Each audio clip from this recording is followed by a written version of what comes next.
I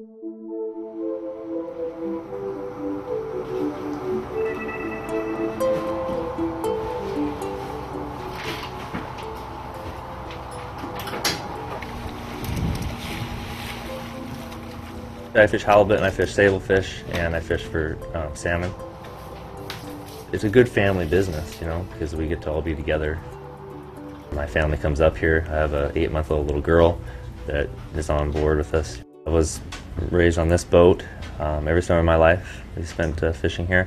I vaguely remember the derby days. You know, there was a few that I remember doing, but I was pretty little when it was going on. The derbies were really exciting. Anybody could go out and set all the gear they could during 24 hours and catch as much fish as they could. But there were boats all around and people sort of fought over having a space, and often someone set their gear over top of your gear, which often leads to some gear getting lost, especially in conditions where people are just hauling gear too fast. And people went fishing no matter what the weather. We have 4 sons. My husband and I, and he bought the first commercial boat in 1991.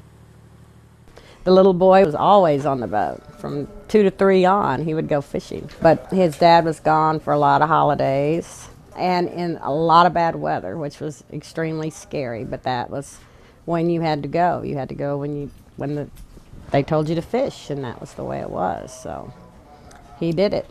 That was your one chance to make what you needed to make off the halibut fishery.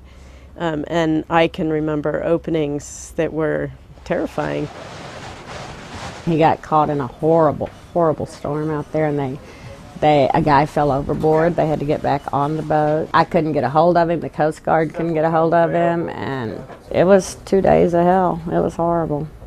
It was very scary. Quotas were often exceeded because it was hard to really estimate how much would be taken in 24 hours, sort of craziness. And then the lives lost was the big piece that really inspired the need for change. This IFQ system is a much better system for getting the job done safely. And the way they have it set up is you can't own more than 1% of the entire quota. And rather than just slamming everybody out there and trying to catch as much as they can, it's nice that you can just go when you want, you know, when the weather's nice, you go out and you fish, and it's safe, you know, especially now, like I say, with having a child on board, there's no reason taking chances. Now we have an 8-month season. You know how much quota in the beginning of the year you're going to be allowed to catch. And you can really pick and choose when you go out to catch it. Some people will wait for the best prices. The quality standards are higher. In setting your gear, you can set in places where you know bycatch rates will be low. There's much less gear loss, much less dead loss, and the resources being well taken care of. It's changed our whole way of life. And it's not gone in that kind of weather. He's much more relaxed, and the other fishermen, a lot of them that voted out too, have really turned around and they're so into this. You know, they just see what a difference it's made. But fishermen always love the risk and the big slam and all that. But you know, I don't think many people would really trade this system for the derby days again. Yeah, I make the joke, you know, I'm a fair weather fisherman now, because there's no reason not to be. You know, with the IFQs, there's no reason to go out there and get slammed around and